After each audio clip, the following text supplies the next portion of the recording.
So I started a star chart in my classroom, and it seems like something that's super juvenile, right? Like, oh, I did good that day, I get a star. Oh, I didn't do good, I didn't get a star, you know? But like, we're on a 4-point grading scale. So if you've worked the entire period, you get a 4. If you work 3/4 of the time, you get a 3. If you work half the time, you get a 2. And if you work a fourth of the time, you get a 1, you know? And so if you've done absolutely nothing the entire period, you get a 0. Like, obviously, if you did nothing, you earn nothing. So instead of making it a product-based process, it's a productivity-based process. So that's a weird thing to think about, because a lot of people think of, oh, the end product. So they put it off until the last minute. Like, it happens all the time. I do it, you know, procrastinating in the last minute. So you can get other things done, but it's a good way to track the idea that you can be more productive than you are being.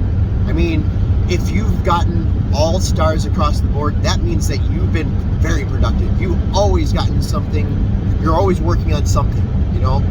But ultimately, you can take the time, you know? If you need a break, you know, you need that 15 minutes downtime, or I need to take a nap for a class or whatever. Like, if you take one day that off, but the rest of the day are still very productive, that's fine. So then it becomes a balance. How many days can you go and still get a 4? You know, so there's a couple of days that you could miss, because there's like 18 classes per semester or something like that. Maybe there's more, but so you take how many classes there are, and you divide it by how many stars they got, you know? So if you've got 26 stars and there's 32 days or whatever, you know, I can't remember how many days are exactly in a semester. I'd have to look. Anyways, point being, you divide that, and if the odds are still that you've got a 4, you can take days off, you know, because you're still being productive most of the time. But if you if you haven't done anything most of the class period, and then something is due, then you get a 0, obviously. You didn't get the project done, and you did nothing every class. Now here's the caveat. It also works the other way. If you've been productive every single day, and I've seen that you've been working on this project and you just need more time, you will get extensions, because you're showing me that you've been working on this steadily over multiple periods. You didn't make that deadline, but it's still coming out. You're still going to get it done. So then you measure that against the whole class. So if you've got a kid that never does anything and never gets any projects done, they are not being productive. But if you've got a kid that is working most of the days and doesn't get all of the projects done, they're still being productive. So the grading then becomes on productivity instead of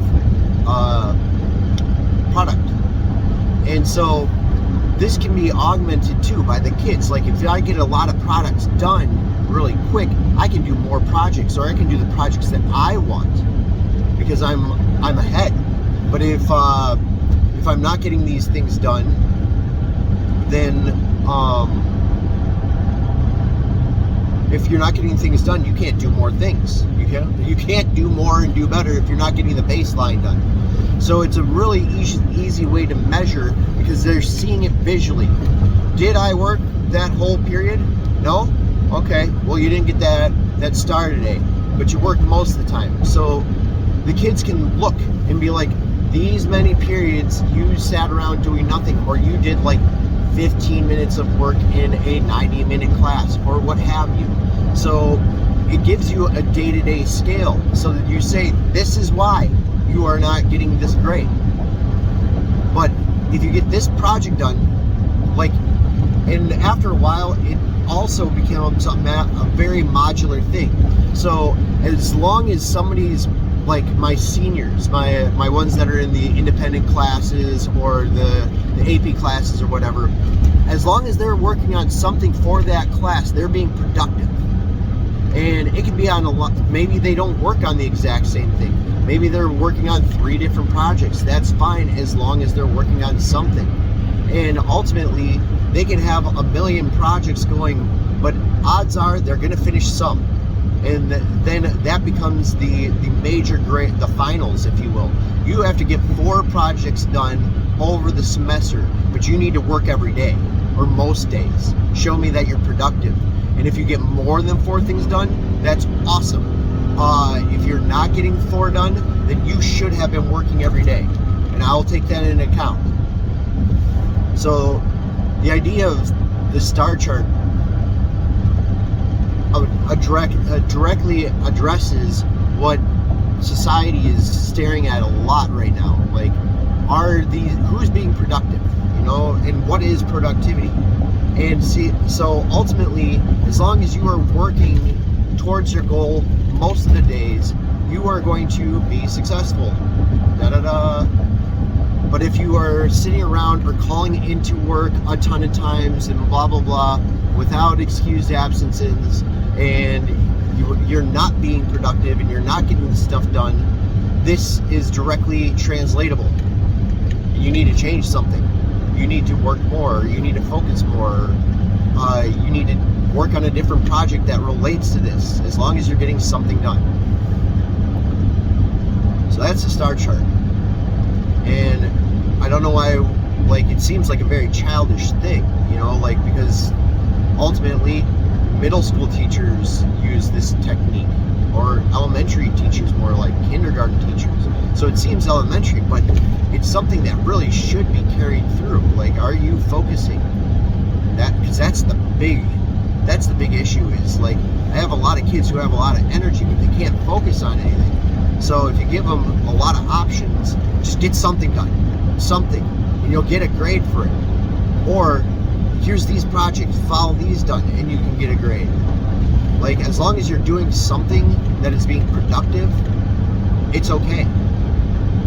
And that's the goal of focus, is like, I need to isolate myself to this topic long enough to gain a focus on it, get it done, and be productive. But if I can't even focus on that, then you're worth less. We need things done. You're worth more if you can focus and get stuff done. You're worth less if you can't get that done. Oh, I have to get somebody else to do what you can't do. You're worth less. But if you're worth more, I can do this and do extra stuff. That speaks volumes to your person and your capabilities to accomplish things. Be more successful, really. So, the star chart. That's all I have to say about that. Do more, do better.